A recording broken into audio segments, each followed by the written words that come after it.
They seated me with the staff at my own son's wedding, between a young man in a wrinkled catering uniform and a woman who smelled faintly of bleach and exhaustion.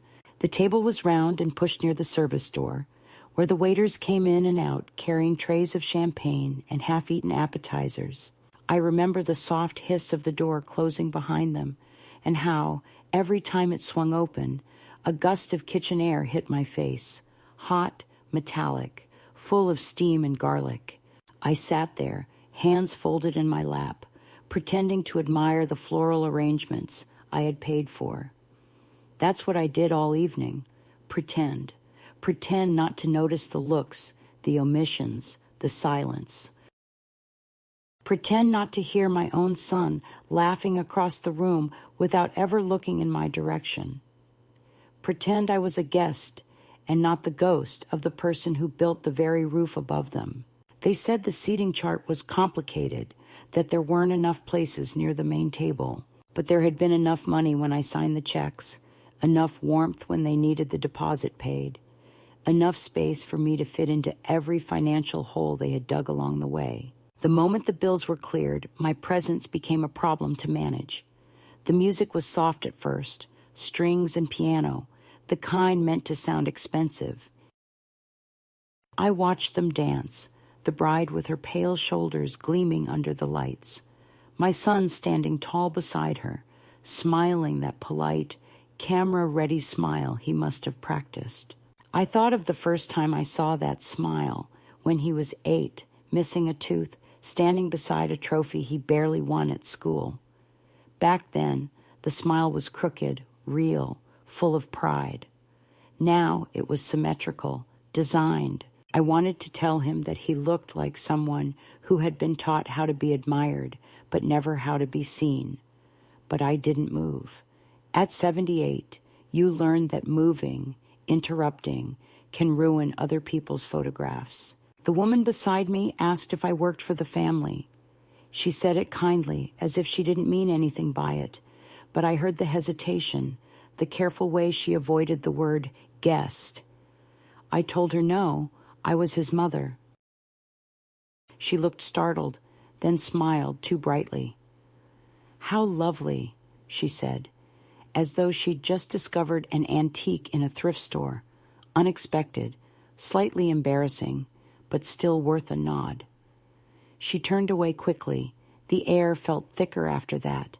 The servers avoided eye contact, mistaking my quiet for judgment, but I didn't blame them. I was in the wrong place. Everyone knew it. The speeches began around 8. The best man, the maid of honor, then the father of the bride, who thanked both families for making the day possible. He looked directly at my son's in-laws as he said it, not at me. My name wasn't mentioned, not once. I thought maybe my son would stand, clear his throat, add something, a single word, a glance, anything. Instead, he lifted his glass, clinked it with his wife's, and smiled toward the photographers. I stared at the tablecloth and traced the embroidery with my thumb. The fabric was ivory, thick, expensive. I had written the check for it myself, the same day I paid for the catering deposit. I could still see my signature on the receipt. Firm, elegant, confident, like a woman who believed gratitude was guaranteed. I used to believe that money, when given with love, softened people. That generosity was its own kind of language, one even pride could understand.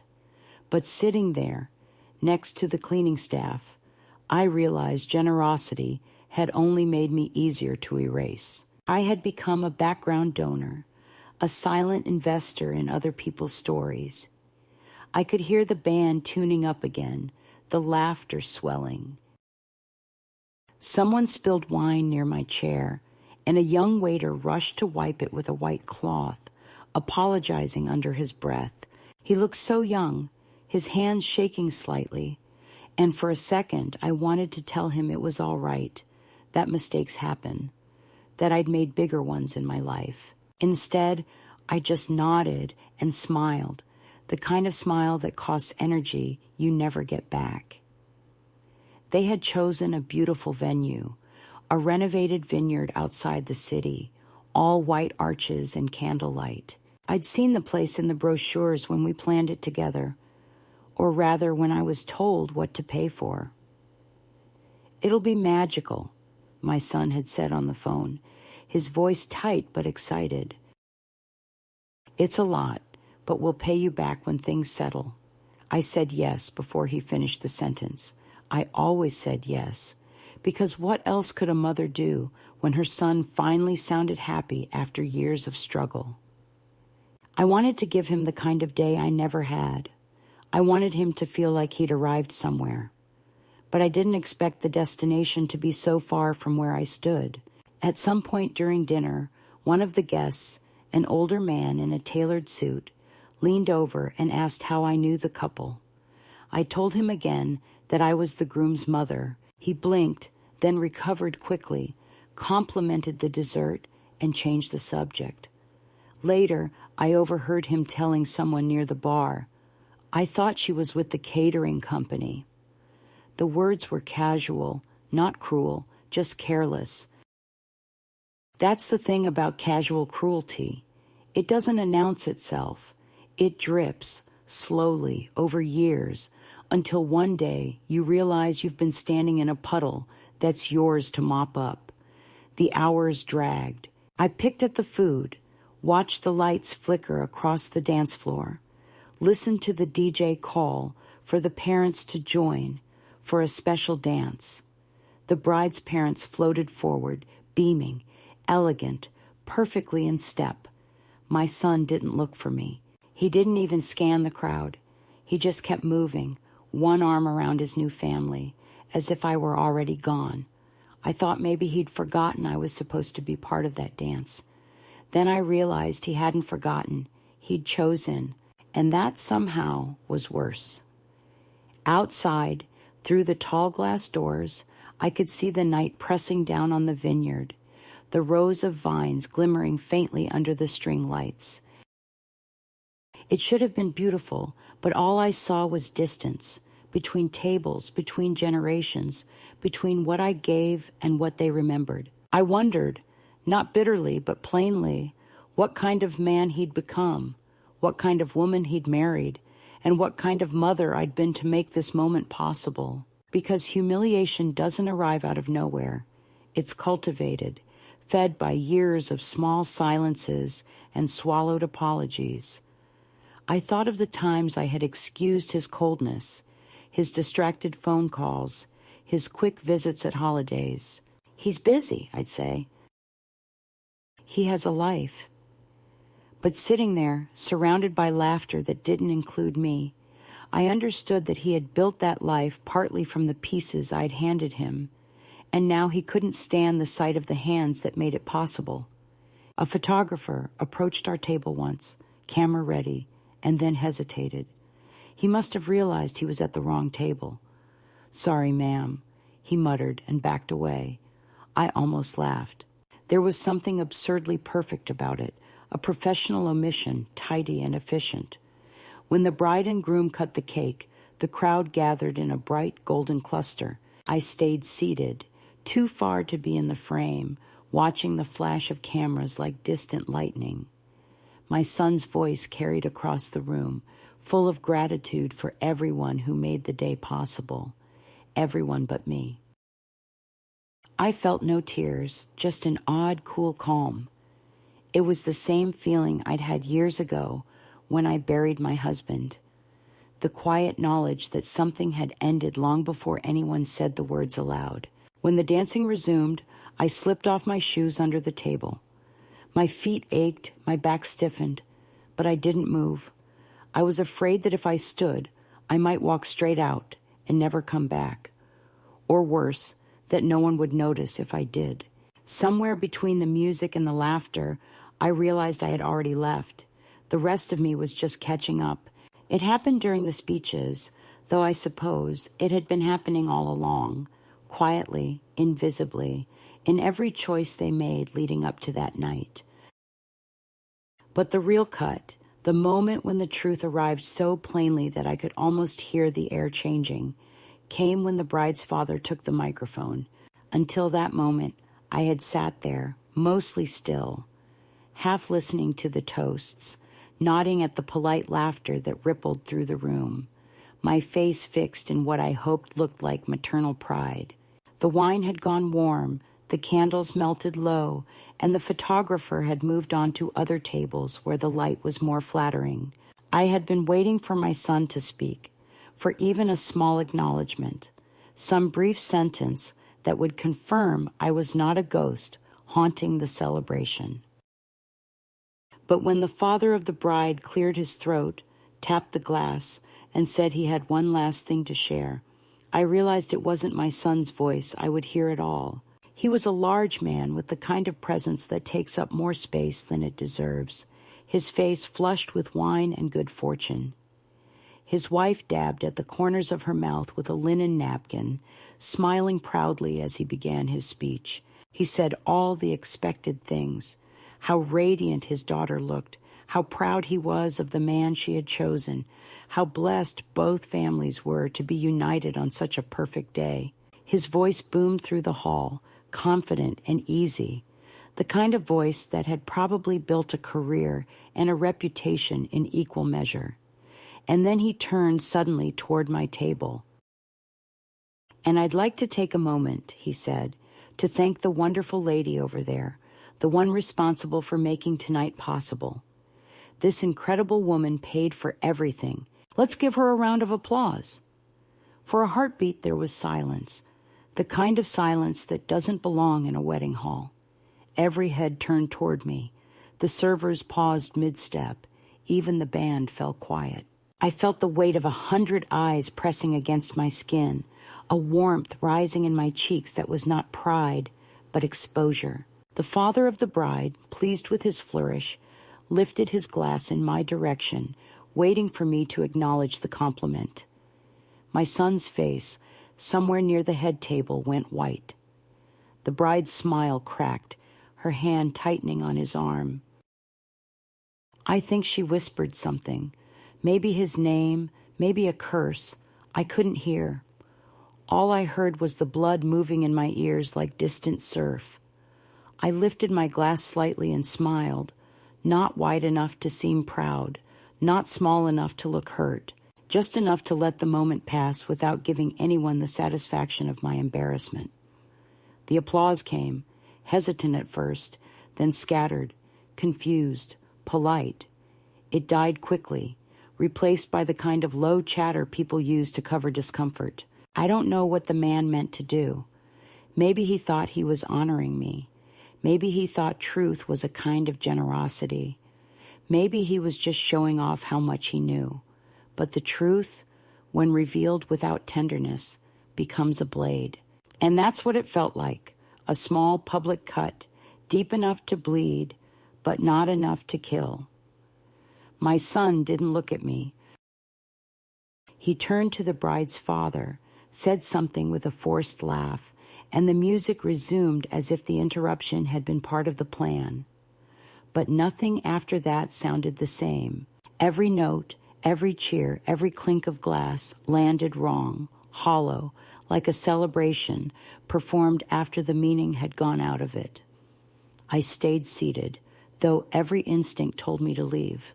The woman beside me reached for her bag, clearly uncertain whether to speak to me or pretend she hadn't heard. "That was generous of you," she finally said. Her voice was kind but distant, the way people talk to someone who's just been caught crying in public. I nodded. "It was a gift," I said. "Gifts aren't meant to be mentioned." She blushed and looked away. I don't think she meant harm, but harm doesn't need intention. It just needs a stage and an audience. My son approached only once after that, when dessert was being served. He leaned down behind my chair, his voice low and sharp, his smile fixed for the cameras. "We'll talk later," he said. His breath smelled of champagne. I didn't answer. I simply looked straight ahead at the dance floor where his wife twirled under the lights, her dress catching every reflection except mine. I thought of the mornings I had stood at a sink, scrubbing plates so he could have piano lessons, the nights I spent balancing bills so his tuition would be paid, the times I told myself that sacrifice was just another word for love. Watching him smile for everyone else, I realized that love, when given to people who worship appearance, becomes invisible currency, spent, forgotten, unacknowledged, but essential to keep the show running. The band began another set. Couples swayed, laughter spilled across the tables, and I sat there, the woman who paid for everything. It echoed in my mind like a sentence written in a language I no longer wanted to understand. I remembered the day I wrote the last check, the way the clerk at the bank looked at me with faint admiration. "That's a beautiful amount," she said. "Your son must be lucky." I had smiled then, not because I believed it, but because the lie was easier to carry than the truth, that I was the one who felt lucky, to be needed, to still have a role, even if that role was to fund other people's dreams. Now, sitting at the far table, I understood how dangerous that kind of luck could be. The kitchen door kept swinging open beside me, each time letting out a burst of noise and light, the clang of dishes, the chatter of workers, the hiss of oil. It sounded more real than the music outside. The young waiter who'd been refilling my water all night caught my eye at one point and whispered, "You okay, ma'am?" I wanted to tell him yes, that I'd survived worse, that humiliation at my age is just another meal you learn to digest, but the words wouldn't come. Instead, I touched his arm lightly, thanked him, and watched him disappear into the kitchen. His kindness, brief and ordinary, steadied me more than my son's entire performance. When the final dance began, I stood at the edge of the room, pretending to look for my coat. The lights dimmed, the bride rested her head on my son's shoulder, and they moved together as if nothing had happened. The applause at the end was long, loud, and hollow. I slipped through the side door into the cool night air. The parking lot was nearly empty, the sound of music faint now, like something happening in another life. The stars above the vineyard were bright, sharp, unashamed. I leaned against a post and let the silence settle. He found me there a few minutes later. I heard his footsteps before I saw him. "Mom," he said softly, his voice tight, rehearsed. "What the hell was that?" I turned.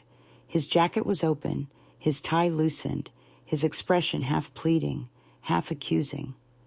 "You heard him," I said quietly. "I didn't plan it." He ran a hand through his hair. "You could have said something."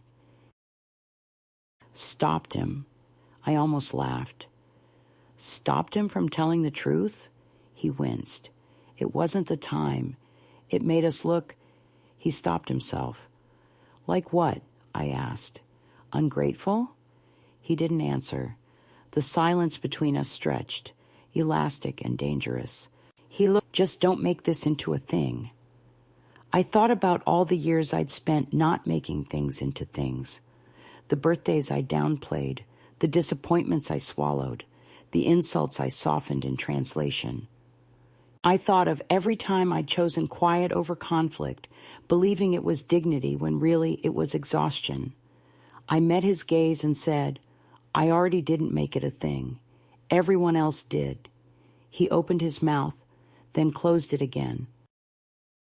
He looked smaller suddenly, like the boy I used to hold when thunder scared him. I almost reached out but stopped. Some distances aren't meant to be closed anymore. He muttered something, an apology maybe, or just another excuse, and walked back toward the hall without waiting for me. I stayed outside a long time after that. The music ended, the lights dimmed, the laughter faded. The staff began clearing the tables, rolling carts rattling across the gravel path. I could smell rain in the distance, sharp and clean. I thought about the man inside who had told the truth without realizing its cost, and about my son who had built his happiness on the hope that I'd stay silent forever. The night air felt good against my face.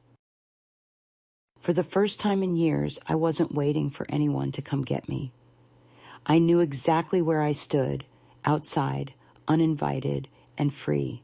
In the days after the wedding, the world did not snap or crack or shatter the way people like to imagine it does when a line is crossed. It sagged, almost politely, into a shape that made me smaller.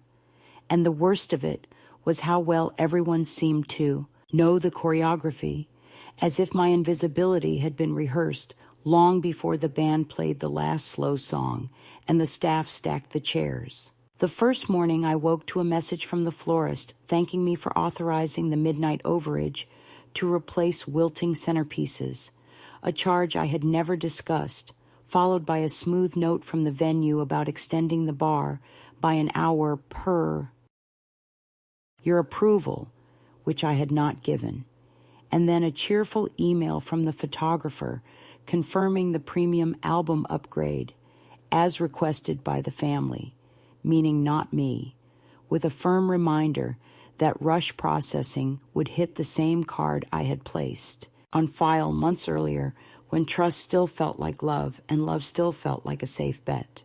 I made coffee too strong and drank it slowly while the emails kept arriving, each one bright and clean, each one carrying the small tone of assumption that says, of course you'll pay, of course you'll understand, of course we'll thank the people who look better in pictures while charging the one who knows how billing cycles work. I told myself I would wait for my son to call before I called the bank to stop the bleeding, that perhaps he would wake with a rough edge of remorse and say, we went too far, we should have checked with you, we are grateful. But the call that came was a text, a cluster of bubbles that organized themselves into a sentence as bland as dry toast. We had some unexpected add-ons. Can you float them for now? We'll square up after the honeymoon. I stared at the words, felt their careful lack of punctuation, their absence of apology, and answered with the kind of courtesy that has kept women like me upright for longer than doctors recommend, writing that I had seen the charges and would review, that I hoped they were having a restful morning, that I loved him, and I pressed send, knowing the sentence carried a weight he wouldn't feel because the currency of my patience had never been on his ledger. I tried not to look at the internet, but the bride lived there, and within hours the photographs appeared in a tidy carousel that moved like a dream when you swiped, all soft light and curated tenderness. The caption a polished hymn to community and gratitude in which she thanked her parents for making our vision real, thanked the planner for her genius, thanked the vineyard for its beauty, thanked her friends for traveling, thanked the dressmaker for listening, and did not thank me at all. Buried deep in the comments, a cousin asked where I was seated because she hadn't spotted me in any shots, and someone replied with a small, laughing face that the staff table had the best service, after which a thread of replies turned the joke into an easeful little wind that blew me further out to sea, and I closed the screen slowly, like a person shutting the door on a room that no longer belongs to her. The group chat started up with wedding photos and inside jokes and plans for a brunch that did not include me. And then a message came separately from my son, a careful request to avoid commenting on posts since optics matter, which was the first time my motherhood had been framed as an optical hazard, and I sat with the phone in my lap and thought of the nights I had kept him awake during fevers when heat left his body in waves, the kind of heat you measure not with thermometers, but with the trembling of your own hands, and I imagined telling him that optics were what I used to check when his eyes rolled in a high fever, that my optics had saved him once, twice, many times, but I said nothing because I had learned the hard discipline of letting a grown man hear only the echoes of himself.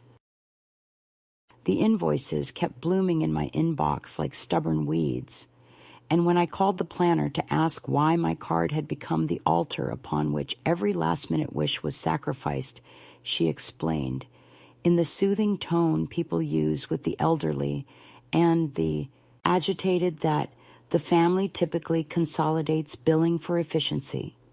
And I asked which family she meant, and there was a pause in which I could hear the tap of keys, the shuffle of papers, the soft correction in her voice as she said, "The bride side took the lead on protocol, but you were the financial point of contact, which made sense to all of us." And I found myself apologizing to the woman who had been paid to make decisions I never made, as if my confusion were the mess and her assumptions the mop. At home, the quiet grew teeth. It didn't bite, not exactly, but it pressed, it leaned, it learned my soft spots. I moved through the rooms the way a housekeeper does after a party, picking up gratitudes that felt used, wiping the fingerprints of joy I hadn't been allowed to touch. And when I opened the velvet box with my mother's pearls, the earrings I had worn, as a private tenderness to her, to the girl I had been with her, I found one back missing and felt a small, unreasonable panic, as if the loss proved something essential about my place in the world. And I spent an hour on the kitchen floor searching for a dot of metal while the kettle cooled and the cat I don't own meowed in a neighbor's yard. And when at last I found the piece under the toe of a chair, I laughed the tired laugh of a woman who knows how to recover what others don't even notice. They've dropped. My son called at dusk, as the sky became a bruise, and asked if I could email the final confirmations to the honeymoon resort because they wanted a credit card as backup, just in case of incidentals. And I asked whether he meant his card, and he exhaled with that truce-breaking impatience I remember from when he was a teenager, saying it would be easier if mine stayed on file for the welcome dinner they had planned. With new friends, small things, nothing much, they would reimburse, and I said the word no with a steadiness that surprised me, explained that I would cover what I had agreed to cover and nothing else, that the event was over, that boundaries were not punishments but fences around dignity, and there was a long swallow of silence, after which he said he was stressed and asked me not to make this harder than it already was. And I told him stress is a bill that comes due whether or not you open the envelope. The planner sent a survey asking for feedback, and I wrote nothing about the seating, nothing about the speech, nothing about the way the servers glanced at me with the practiced neutrality of people who have seen many small cruelties and know they are not paid enough to call them by their names. Instead, I ticked boxes and paid balances and moved the emails into a folder I named Closing, the way people name the final room of a house before the movers arrive. The bride's mother phoned, her number a bright, unfamiliar bloom on my screen, and thanked me with a smoothness that defied gravity, told me I had been instrumental, a word that made me picture myself as a piano in a hall no one had the decency to play directly. And then, as if we shared a private comedy, she suggested that next time we coordinate public acknowledgments more strategically because authenticity needs framing. And I found myself murmuring, "Mum," and I see, while a part of me walked out the back door and kept walking. At the grocery store, a neighbor stopped me between the pears and the paper towels to coo over the posted photos, asked whether the father-daughter dance had made me cry, and I said something gentle about allergies and dust and old eyes, because there is no polite way to say that your tears have learned to unionize and will no longer perform unpaid labor on demand. I bought bread and soup and a lemon because I needed something with bite, and when I got home, there was a thick envelope from the rental company claiming damage to a set of glass chargers, $38 each, multiplied into a sum that felt more insulting than large, and at the bottom the clause that said, "Responsible party on file," which was my name written in a font that had no memory of my face. Nights lengthened. They do that even in spring when light pretends to linger. I began waking at 3, that hour when the body becomes an archive and the mind opens drawers you meant to keep locked, and I would lie there composing conversations I would never have, writing speeches that no one asked for, imagining what I would have said if the microphone had found its way to my hands before truth arrived from a man who mistook bluntness for courage. In those hours, the old ledger of motherhood opened with an almost audible sigh. I could see where I had credited what should have been debited, where I had forgiven interest that accrued in secret, where I had rounded numbers because the math of love resists exactness, and I realized the escalation I dreaded was not public at all, not a scene, not a confrontation with witnesses, but a quiet recalibration inside me where the scale finally settled and the needle pointed to a place I had refused to name. Still, the world wanted its paperwork. A final email announced the gallery was live for family. But when I clicked the link, my access was limited to friends, a category apparently considered generous, and I scrolled through the sequence of curated joy until I reached a single image, where the edge of my sleeve appeared in the background, a blue cuff like a watermark that proves the paper is real, even when the text tries to vanish. And I closed the window and went to the drawer where I keep envelopes, took out a clean one, and began to slide every receipt, every invoice, every small proof of my part into its mouth, not as evidence for anyone else, but as a record for the woman who would wake at 3 and remember that she had not imagined it, that the costs were tangible, that the escalation had been measured line by line. On the third evening, a package arrived from the photographer containing a thank you card printed on thick stock and a small preview of the album the bride had upgraded without consulting me. The card said my support had made art possible, which was a sentence so precise in its erasure that I almost admired it. And inside the preview, a spread showed the head table in soft light, the bride's parents in dignified profile, my son laughing open-mouthed the way boys laugh when they never worry about, who is cleaning up, and on the facing page an artful shot of servers moving in a blurred ribbon past a door, which I recognized as the door beside which I had sat, and for a moment I felt placed again, perfectly, in the composition designed for a story in which I am an extra with great funding. I did not scream and I did not break anything, and I did not write a long letter I would later regret. I boiled the water, I sliced the lemon, I called the bank and asked them to remove my card from every vendor profile and to flag any new attempt as a mistake. And when the polite representative asked whether there had been fraud, I said no, nothing illegal, just a long habit I was finally unlearning, and she laughed softly, the kind of laugh that means she understood more than policy allowed her to say.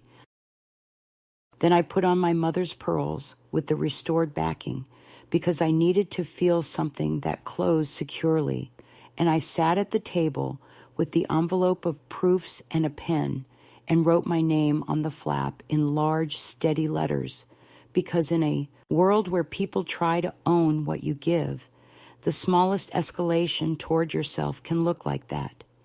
A name claimed in your own hand, a boundary that doesn't bruise when touched, a quiet decision to stop being the account on file for other. People's courage, The change began without announcement, without drama, the way real change does, like a room slowly filling with light that no one turned on. It was 3 weeks after the wedding when I realized I had stopped checking my phone. Not out of discipline or resentment, but because it no longer served a purpose. The messages had slowed to polite nothingness. A photograph from the honeymoon captioned with a heart, a forwarded link to an article about aging gracefully, an automated alert from the venue confirming that all outstanding balances had cleared. I deleted them all without opening. The silence that followed was enormous, not hostile, just wide enough for me to walk around in. For the first time in years, I could hear my own thoughts without the background noise of obligation. It felt both terrifying and clean. I began to wake earlier, long before dawn, the habit of motherhood refusing to die even when there was no one left to feed. The house was quiet, the kind of quiet that used to scare me when my husband was alive because it hinted at loneliness. But now it felt like an ally. I made coffee the way he used to, thick, bitter, no sugar, and drank it standing at the window while the first light bled into the street. There was a stray cat that prowled the edge of my yard, a small gray thing with a torn ear, cautious but curious. It began visiting each morning, sitting a few feet away, staring at me as if to remind me I was still visible to something alive. I started leaving scraps of food by the step, not because I wanted to own it, but because it was good to have a ritual that didn't revolve around anyone's demands.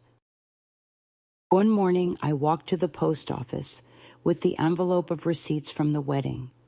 I didn't intend to mail them.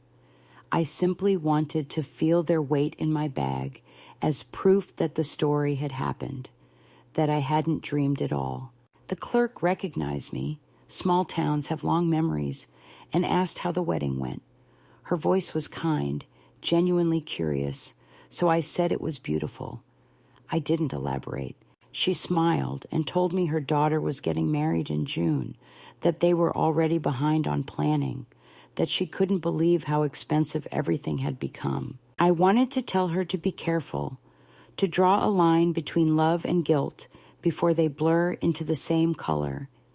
But advice given by a wounded person sounds like bitterness, so I only wished her luck and walked out. On the way home, I stopped at the park near the harbor. Children were climbing the rusted swings.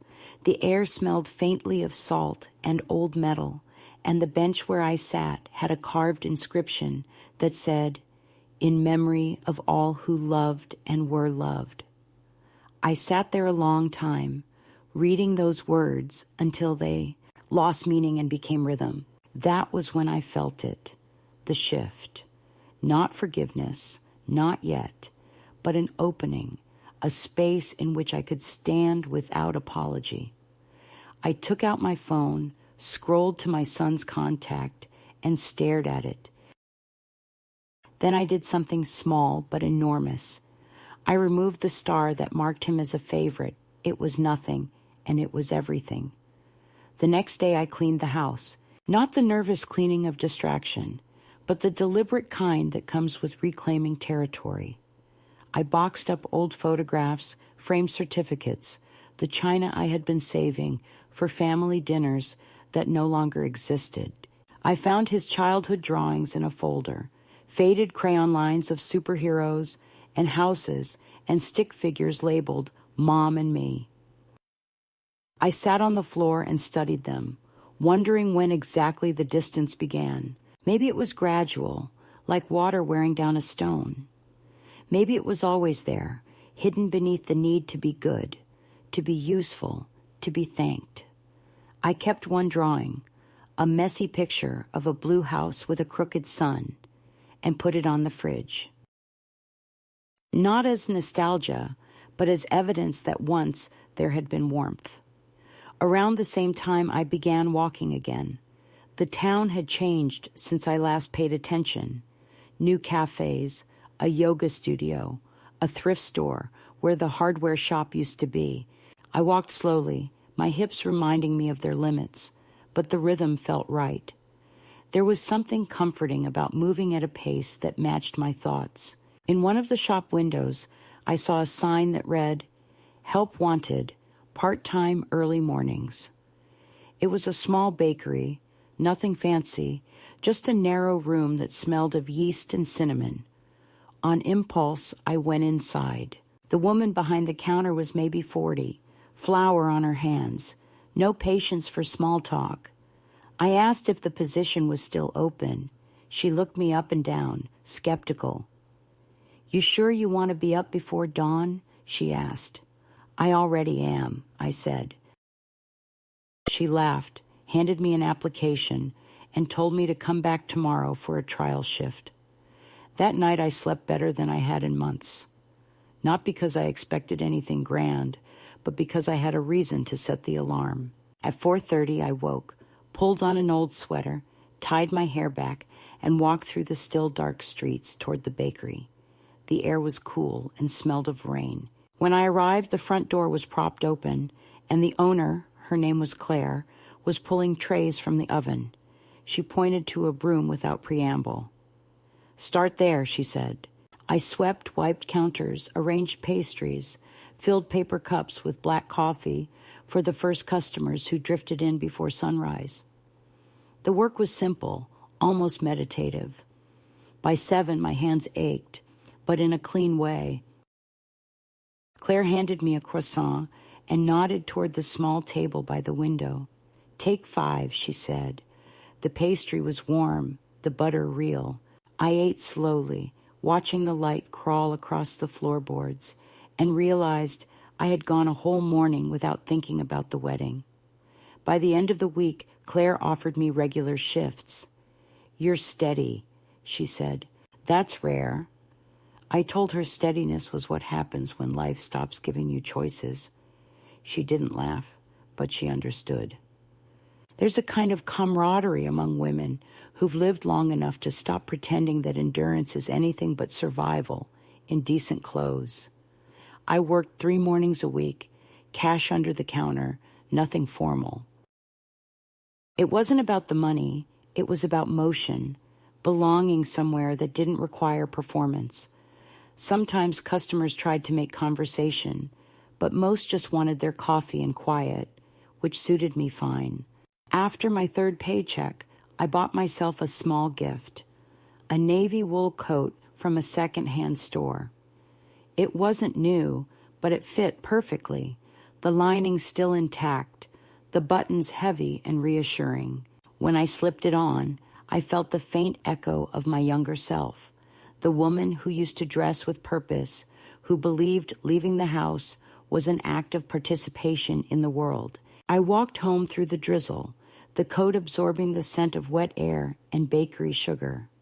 At my doorstep, I paused, realizing I hadn't felt that particular combination of tired and alive in years. The gray cat began sleeping on my porch after that, curled in the corner like a secret I hadn't decided whether to keep. I let it. We shared the same philosophy. Take shelter where you can. Don't expect gratitude. Sometimes, after work, I would sit on the steps with a cup of tea while it purred beside me, the 2 of us watching the neighbors come and go. It was a quiet companionship, uncomplicated. I never named it. Names create ownership, and I was done owning what didn't belong to me. A month passed before I heard from my son again. The call came late in the evening. His voice was smooth, deliberate, professional. The voice he uses when he's bracing for rejection. He said they had returned from the honeymoon, that everything had gone well, that they were exhausted but happy. He thanked me again for making it possible. The words sounded rehearsed, like something copied from a script. Then, after a pause, he asked if I would like to see the full wedding album. I told him I had already seen the highlights online. He hesitated, then said, "You weren't tagged in any of those." I said, "I know." Silence stretched, awkward and thin. Finally, he said, "You seem different." I told him I was. We ended the call politely. I turned off the phone and went to bed, and for once, sleep came easily. By then, the boundaries had begun to calcify into something stronger than resentment. They were becoming structure. Each day at the bakery, each morning spent walking to work instead of waiting for a message, built a new rhythm that felt honest. I started reading again, books I used to love but had abandoned when family filled every waking hour. In the evenings, I wrote small notes to myself on index cards. You are not an afterthought. Silence can be freedom, not punishment. I kept them in a bowl on the kitchen table, pulling one at random each morning like a prescription for dignity. The quiet began to feel less like exile and more like a home I'd forgotten how to enter. I wasn't healed, whatever that means, but I was upright, steady, almost curious again. Sometimes, walking back from the bakery with the smell of yeast still clinging to my hands, I would pass a wedding dress in a shop window and feel nothing but calm. There's a kind of peace in realizing that you don't need to be part of the picture to understand its shape. One morning, as the first light touched the horizon, I realized I was humming, a small, tuneless sound, but mine. It startled me at first. I stopped walking, looked around, half embarrassed, as if someone might catch me in the act of being unbroken. No one did. The street was empty except for the cat, stretching on the porch like a promise that life, however dented, continues. I walked inside, poured coffee, and laughed softly at how ordinary everything had become. Ordinary, after all, was what I had been missing.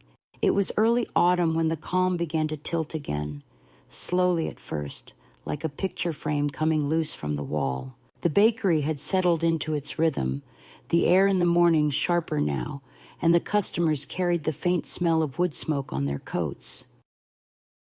I had grown used to the small, deliberate pace of my days, the warmth of the ovens, the silence of my evenings, the cat's steady breathing outside my door. Everything seemed balanced enough that I might have believed the story had already found its ending. But peace, I've learned, is a fragile thing. It doesn't break from noise or violence, but from the quiet insistence of what remains unresolved. Mine arrived in the form of a letter folded with bureaucratic precision, addressed to Mrs. L. Carver, a name I hadn't seen written in full since my husband's funeral.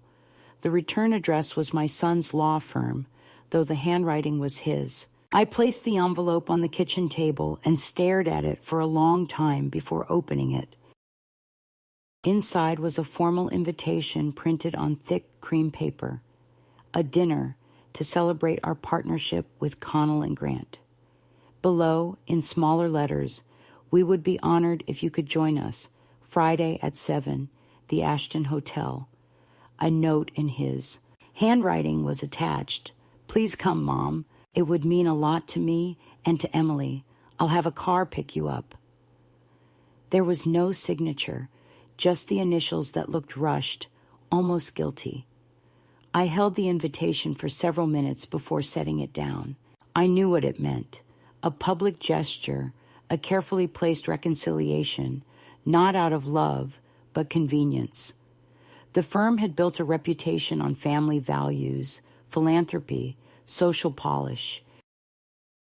My absence at the wedding had raised questions among his colleagues, whispers perhaps, and now he wanted to correct the narrative. I could already hear his tone, warm and strategic. This is my mother. She's been through a lot, but family comes first. The performance was clear before the curtain even rose. I told myself I wouldn't go. I even wrote a reply declining politely, rehearsed phrases about health and work schedules, and left it unsent on the counter. But as the week passed, something began to gnaw at me. Not guilt, but curiosity, the need to see whether he would notice the boundary I had drawn. On Thursday night, he called, his voice a careful mix of tenderness and management. Mom, it's just dinner, he said. You'll love the place. It's small, intimate, nothing like the wedding. Emily really wants to see you." I listened, hearing the practiced rhythm of persuasion he had inherited from his father. There was a time when that voice could have steered me through any storm. Now it sounded like a salesman's melody. I wanted to tell him that love offered like a business deal leaves you overdrawn before the check clears. Instead, I agreed. Maybe out of fatigue, maybe out of a quiet, masochistic hope that something human might still flicker behind his composure. The next evening, the car arrived promptly at 6. A driver I didn't know opened the door with professional detachment. The city blurred past the window, a mosaic of late commuters and golden light fading into dusk. When we reached the hotel, the doorman greeted me by name. The gesture felt rehearsed, part of the script. Inside, the dining hall glowed with soft chandeliers, all polished surfaces, and murmured laughter. My son stood near the entrance, his arm around Emily's waist. She looked immaculate in a sleek navy dress, her smile measured and practiced. For a moment, I saw what they wanted me to see, a perfect tableau of redemption, the family reunited. He kissed my cheek, carefully, lightly, and said, "You look beautiful, Mom." It was almost convincing, almost. The dinner unfolded like theater. There were speeches about partnership and success, toast to growth, talk of community. My son introduced me to colleagues as the woman who taught me everything about resilience. I smiled when required, nodded in the right places, let their admiration glide past me like air. But beneath the polish ran a steady current of unease. Between courses, Emily leaned close and whispered that she hoped we could start fresh, that she had been young and nervous before the wedding, that things had been misinterpreted. Her tone was too even, too careful, as if she were reading from notes. I studied her face, the practiced empathy, the faint tremor at the corner of her mouth, and realized she wasn't apologizing. She was managing risk.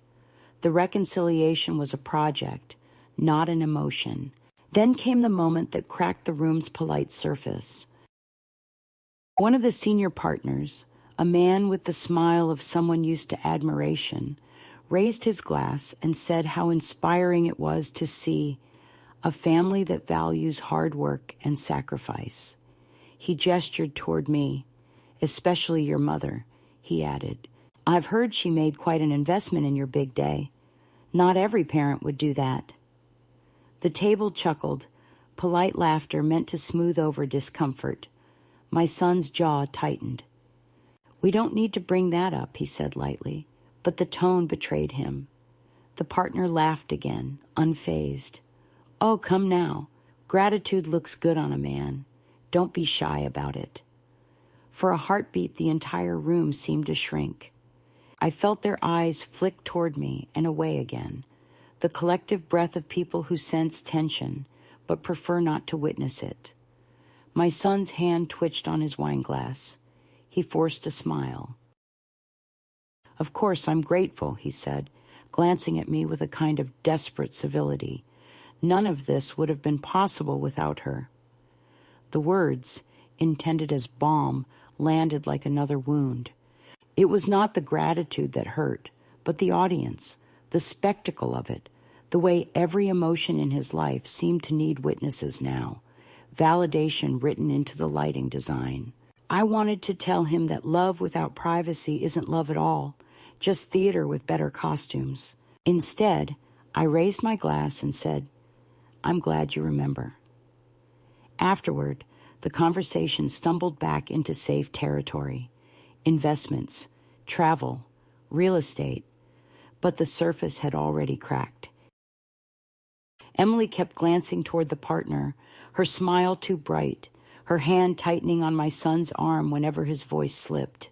When dessert arrived, she excused herself to take a call, and the table slowly dispersed into small clusters of networking and laughter. My son and I were left alone for the first time in months.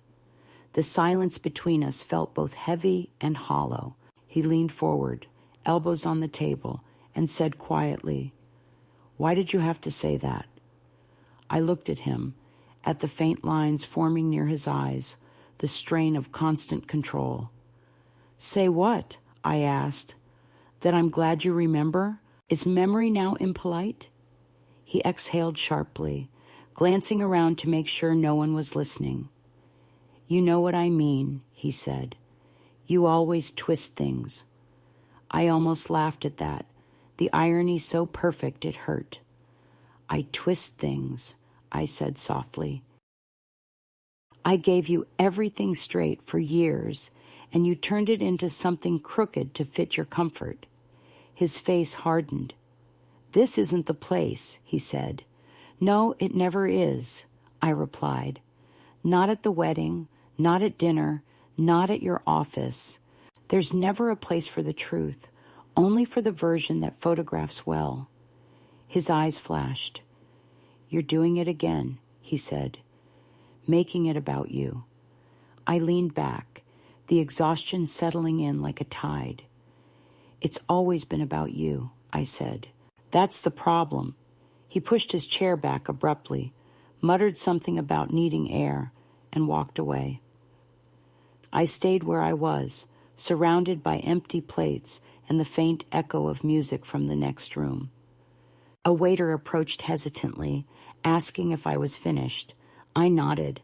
My hands were steady, too steady. I watched the candle flicker, the wax pooling around the base, and realized I felt nothing. No anger, no sorrow, just a clarity so clean it bordered on relief. I left before the speeches resumed, slipping out through a side door into the cool night. Outside, the city was humming, the sidewalk shining with recent rain. I walked without direction, the sound of my shoes on the pavement steady and rhythmic. I thought about my son's face, the way he looked at me as if I were a threat to his narrative, something unpredictable that needed managing. I wondered if that was how he saw everyone, or just me. The streets thinned as I moved away from the hotel, past shop windows glowing with the promise of lives that looked easier than they were. I passed a jewelry store, its display of pearls lit like moons, and for a moment I saw my reflection there, older, quieter, still intact. I kept walking. When I reached home, the cat was waiting on the porch. I sat beside it, the night air cool against my skin. Somewhere in the distance, a siren wailed, then faded. I thought about calling him, saying something to bridge the space that had opened between us, but I knew the bridge would only carry one direction, his. So I stayed silent. The stars were faint that night, hidden behind thin clouds, but the moon was sharp, a white coin you could almost pocket. I watched it until the ache in my chest softened. The next morning before dawn, I went to the bakery as usual. Claire looked at me and said, "Rough night?" I shook my head. "Just long," I said. She nodded. No more questions. We worked in silence, the ovens breathing warmth into the room. Around 6, she handed me a cup of coffee and said, "You know, sometimes people think they want peace, but what they really want is permission." I asked her what she meant. She shrugged. "Permission to stop hoping someone will change. That's when peace actually starts." I carried that thought with me all day, letting it settle in the corners of my mind. That afternoon, I walked to the post office again. The clerk recognized me and smiled. "You're out early today," she said. I nodded, sliding a small parcel across the counter, an envelope addressed to my son. Inside were copies of every receipt from the wedding, neatly organized, and a single note. "Consider this the last payment. You owe me nothing now, not even explanation." I didn't include a return address. When she stamped it, the sound was satisfying, final. That evening, as I brewed tea, the phone rang. I let it. The message beeped, and his voice filled the kitchen. "Mom, I got your envelope. I don't know what this means. Can we talk?" I stood there, holding the kettle, listening to the silence that followed. Then I deleted the message without saving it. The tea tasted slightly bitter, but I drank it anyway. Days turned into weeks. There were no more letters, no more calls. Once, I saw them in town, walking hand in hand outside a restaurant. They didn't see me. I watched for a moment, then turned away. My hands smelled faintly of flour. My coat still carried the scent of baked bread. It struck me that I had finally become someone who existed entirely on her own terms, no longer an appendix to someone else's story. The realization wasn't triumphant. It was quiet, like closing a door gently after realizing it doesn't lock from the inside. That night, as I sat by the window, the cat curled beside me, I opened my journal and wrote a single line. Freedom doesn't always announce itself. Sometimes it arrives disguised as exhaustion. I closed the book, turned off the lamp, and let the dark settle. Outside, the wind was rising, carrying with it the faint smell of rain and the distant hum of traffic. Life continuing, indifferent, vast. For the first time in a long while, I didn't feel small inside it. I felt proportionate, a woman the exact size of her own name. The letter arrived on a Thursday morning, tucked between a utility bill and a glossy real estate flyer, promising a home worth living for. It was thick, handwritten, the kind of envelope that carried weight before you even opened it. My first thought was that it was from my son again, another attempt at reconciliation, now that silence had turned into something he could no longer control. But the return address was from the law office, not his home. Inside, on the firm's letterhead, was a polite paragraph informing me that my name had been added as a reference to a charitable foundation, in gratitude for your earlier contributions to the Carver family celebration. It was signed by Emily. I read it twice, each word dull and careful, the tone of a person performing generosity with surgical precision. There was a promise that a plaque would be installed at the foundation's annual gala next month, acknowledging donors who embody the spirit of selfless giving. Beneath that, a line written in Emily's looping hand. You'll be proud when you see it. I sat there with the paper spread on the table, sunlight catching the embossed logo, and felt the old rage stir, not sharp, but slow, deliberate, like a creature waking from hibernation. Pride, I thought. That was the currency again. The public costume for what they refused to feel privately. They were still curating my existence, still dressing my absence in words like gratitude and generosity, as if rewriting the humiliation into something beautiful could absolve them of its cost. The plaque was not an honor. It was a gravestone. And yet, I didn't cry. There comes a point when outrage runs dry, when the well of reaction empties out, and what's left is pure clarity. I folded the letter back into its envelope, placed it in the drawer beside the receipts, and sat for a long while listening to the kettle begin its slow whistle. That night, I couldn't sleep. The thought of my name engraved in metal, cold, permanent, misused, wouldn't let me rest. I pictured people walking past it, running their fingers over the words, "In honor of Lillian Carver, patron of community and family values," and I felt something inside me recoil. It wasn't about vanity. It was about truth. They had rewritten me into a symbol of compliance, a saint of silent mothers. I imagined my husband, long gone now, shaking his head the way he used to when politicians thanked him for work he hadn't done. "Don't let anyone tell your story for you," he would say. "They'll always leave out the inconvenient parts." I heard his voice as clearly as if he were in the room, and I knew what had to be done. The next morning, I took the early train into the city.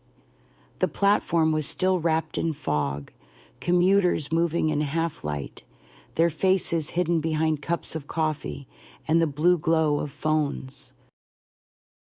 I carried a plain envelope in my bag containing a letter of my own, short, formal, final. The ride was long and quiet.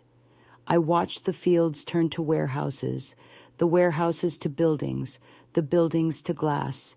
The city rose like a mirror, reflecting everything I'd tried to leave behind. At the office, the receptionist greeted me with professional cheer.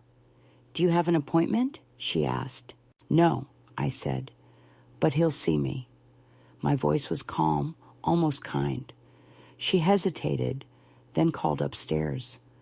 Within minutes, I was escorted to a conference room that smelled of lemon polish and restraint. My son walked in wearing a suit that fit him too well, the kind that makes men believe they've outgrown the people who raised them. He looked surprised, not alarmed, but wary, like a man who knows there's a balance due somewhere he forgot to pay. "Mom," he said, closing the door, "you should have called." I smiled. I tried silence first. It didn't take. He sighed, a sound that once would have softened me, and gestured for me to sit. I didn't. "I received a letter from your wife," I said, "about a way to move forward." "You mean a way to look like you've moved forward," I said. "There's a difference." He walked to the window, hands in his pockets, staring at the skyline. "Why can't you let us make this right?" he asked. "Because you're not trying to make it right," I said. "You're trying to make it pretty. You're polishing rot." He turned, his face tightening.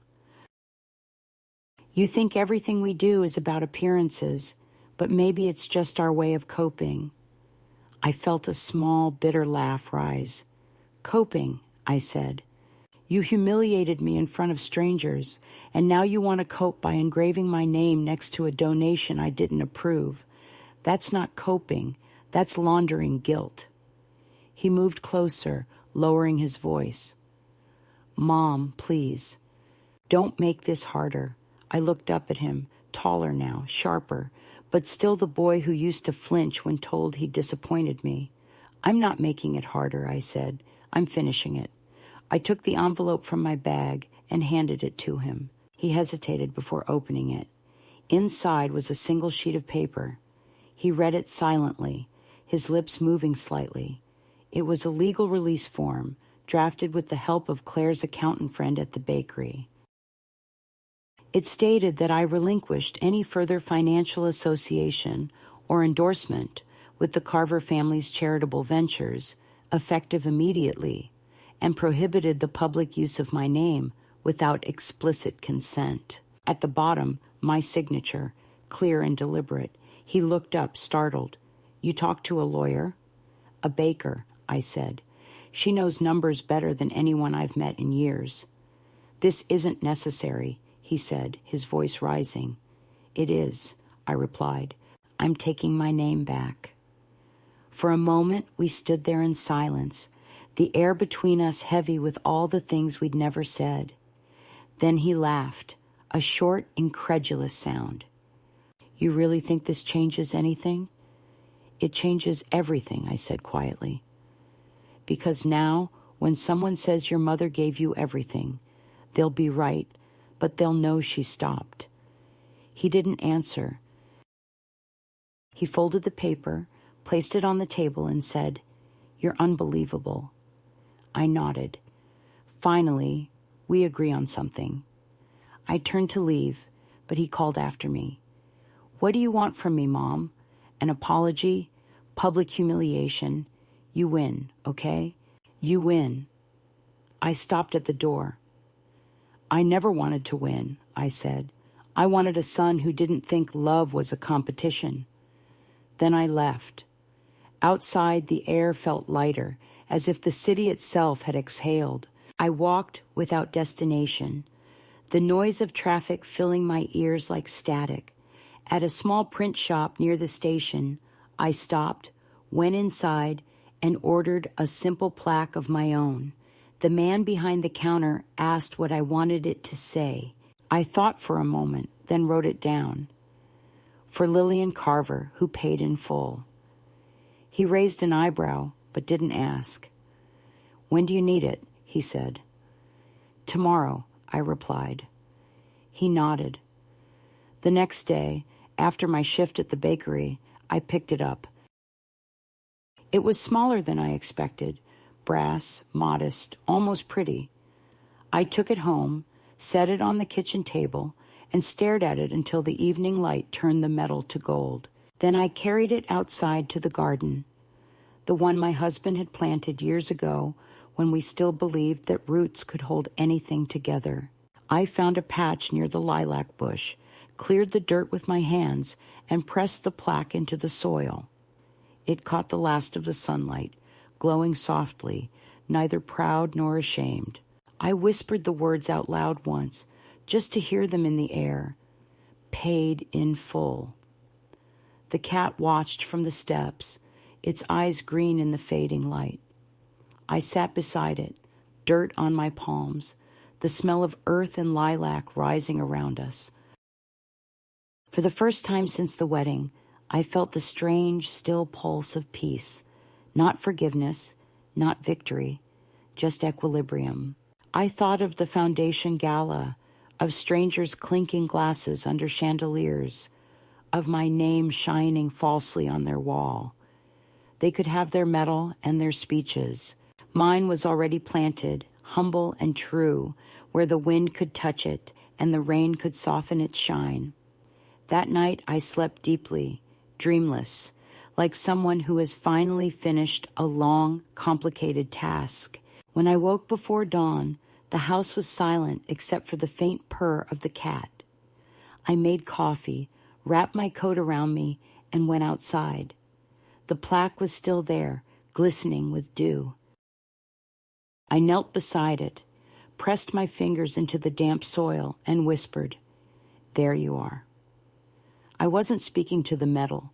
I was speaking to myself, the version of me that had waited decades to be seen without being used. I stayed like that until the horizon blushed with light, then stood and went back inside.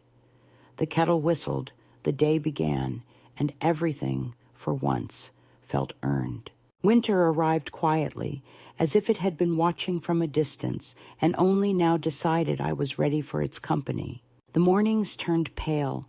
The sea that stretched beyond the town seemed harder, colder, yet strangely calm, and the air carried that faint metallic scent of frost that makes you think of endings.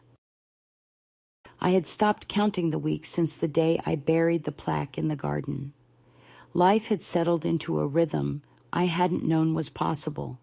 Not busy, not idle, just consistent. I woke before dawn, worked at the bakery 3 days a week, and spent the rest tending to small things that once felt insignificant, but now seemed like proof of existence.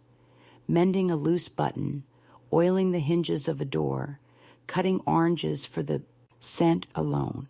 These were the quiet wages of freedom. I was no longer waiting for the phone to ring, and that absence had turned from ache to luxury. Sometimes I walked to the harbor after work, a cup of coffee warming my hands, and watched the fishermen untangle their nets. They never looked at me twice. To them, I was just another woman with gray hair and a steady gait. There was comfort in that invisibility. This time, it belonged to me. The cat, still nameless, had taken full possession of the house, sleeping wherever sunlight pooled.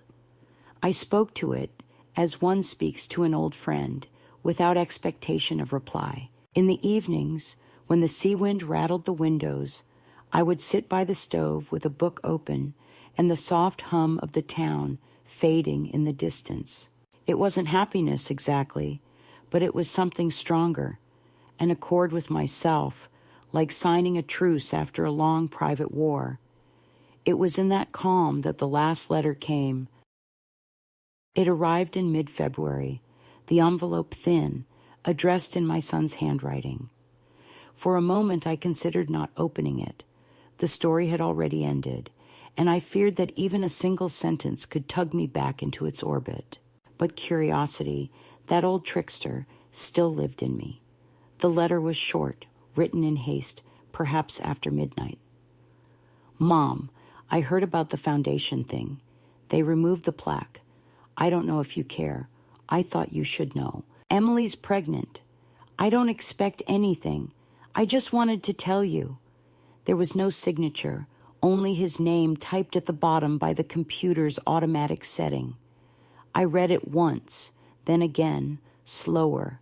There was a time when such a letter would have opened a floodgate of hope, when I would have imagined reconciliation in the shape of a newborn child, the promise of another chance to be needed. But the woman reading it now had already learned that love offered as a duty is just another form of debt. I folded the paper neatly and placed it in the same drawer that once held the receipts, the letter from the foundation, the quiet proofs of all that had happened. The drawer had become a kind of archive of my own becoming, a record not of betrayal, but of survival through precision. The next morning I brought flowers to the garden. The ground was stiff with frost, but the lilac bush still held the ghost of its scent. I brushed the snow from the plaque, the small brass rectangle that bore the words, "Paid in full," and smiled at how the letters had begun to dull, their shine tempered by weather. It looked truer that way. I whispered a single blessing to the earth, nothing religious, just gratitude for having lived long enough to see myself return to myself. The cat rubbed against my leg, impatient for breakfast, and I laughed softly. Even laughter had changed. It came from deeper now, slower, unperformed. Weeks passed. The season began to thaw.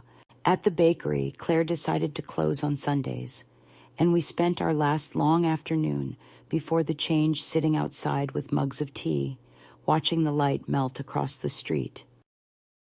She told me about her daughter's college plans, about the fear of letting go. I told her that letting go is not an act of generosity, but of faith, that you have to trust the space left behind will not stay empty forever. She looked at me for a long moment and said, "You sound like someone who knows." I smiled. I do, and it took me too long to learn. That night, I wrote my son a letter, not the kind that pleads or forgives, but one that closes a circle. I told him I wished him peace, that I hoped he would treat the child as a person and not a performance, that love cannot be managed or presented. It must be allowed to stain you. I didn't sign it, "Love, Mom." I signed it simply, "Lillian." I wanted him to understand that mothers are women first, that we exist beyond the titles our children give us. The letter was neither cruel nor sentimental. It was honest. I sealed it, stamped it, and placed it in the post the next morning without ceremony. Spring came late that year. The lilacs bloomed shorter, the color pale but persistent. The bakery filled with tourists again, their laughter too bright, their questions too many. I didn't mind. The noise reminded me that life continues whether or not we keep up. One morning, a delivery truck pulled up outside, and the driver handed me a small box addressed with no return. Inside was a frame. Behind the glass was a photograph from the wedding, the only one, I realized, where I was visible. I was seated near the back, blurred, almost out of focus, but unmistakably there. On the back of the photo was a note. I found this while clearing out the files. You looked peaceful. Maybe you were. E. I studied the image for a long time, tracing the faint outline of myself in that forgotten corner, and felt no anger, no grief. She was right. I did look peaceful. Even in erasure, I had refused to vanish. That evening, as the sun dipped behind the sea, I placed the photograph on the mantel beside a small vase of lilacs, not as a relic, but as proof that even the most distorted memory can carry its own strange mercy. The cat jumped onto the chair beside me, curling itself into a perfect spiral of contentment. I reached out and stroked its fur, the rhythm steady and slow. For the first time in many years, I felt no urge to explain my life to anyone, not to justify the pain or romanticize the recovery. The story was done, but it had left me fluent in silence. When darkness finally settled, I opened the window and let the night air drift in. Somewhere, far off, a church bell rang the hour, its echo carrying across the water. I thought of the girl I had once been, the mother I had become, and the woman I finally was. There was no moral weighting, no neat conclusion, only this quiet truth, tender and exact, that we are not defined by who thanks us or who forgets us, but by what we choose to free ourselves from. I stood there a long time, breathing, feeling the pulse of the world align with my own, and whispered into the dark, almost to no one, "I'm still here." Then I turned off the light, and the room, like my life, remained full enough without needing to be seen.